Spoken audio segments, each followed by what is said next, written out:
अवघ्या एका जागेवरून नुकत्याच पार पडलेल्या लोकसभा निवडणुकीत काँग्रेसनं थेट 13 जागांपर्यंत मजल मारली। याचाच परिणाम म्हणजे महाविकास आघाडीत काँग्रेसचा हाच पक्ष मोठा भाऊ असल्याचा दावा करू लागले। ठाकरे यांनी राष्ट्रवादी काँग्रेसकडून आगामी विधानसभा निवडणुकीत महाविकास आघाडी म्हणून लढण्याची शक्यता वर्तवली जात असताना प्रदेशाध्यक्ष नाना पटोले हे आपलं म्हणणं खरं करणार आणि काँग्रेस स्वबळावर लढण्याच्या दृष्टीनं पावलं उचलण्यास त्यांनी सुरुवात केल्याचं दिसून येत आहे।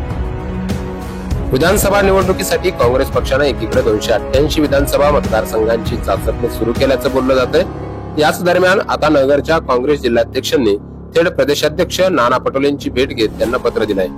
महत्वाची आणि राष्ट्रवादी काँग्रेस शरदचंद्र पवार पक्षाची टेन्शन वाढवणारी बाब म्हणजे या पत्रातून जिल्हाध्यक्षांनी जिल्ह्यातील 7 जागांवरती निवडणूक लढवण्याचा निर्धार बोलून दाखवलाय।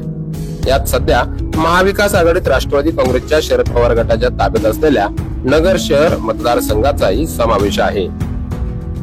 लोकसभा निवडणुकीतील यशामुळे महाविकास आघाडीची गाडी सुसाट आहे।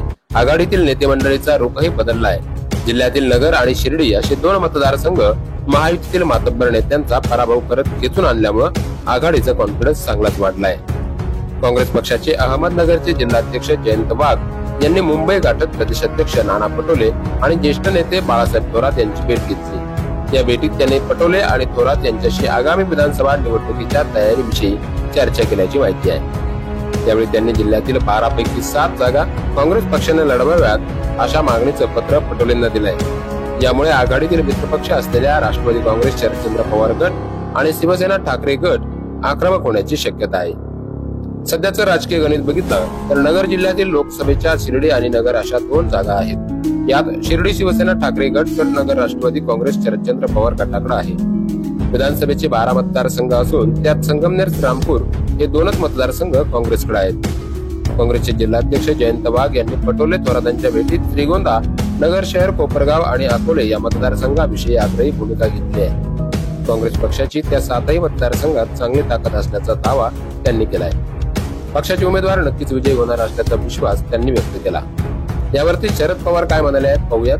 लोकसभा निवडणुकीत आपल्याला जास्त जागा मिळायला हव्या होत्या, मात्र महाविकास आघाडीत ऐक्य राहण्यासाठी 2 पावलं मागे सरकलो आणि एकत्रित लढलो म्हणूनच निवडणुकीत यश मिळालं असंही पवारांनी स्पष्ट केलं। त्यांच्या या विधानानं मात्र राजकीय वर्तुळातून भुवया उंचावल्या आहेत।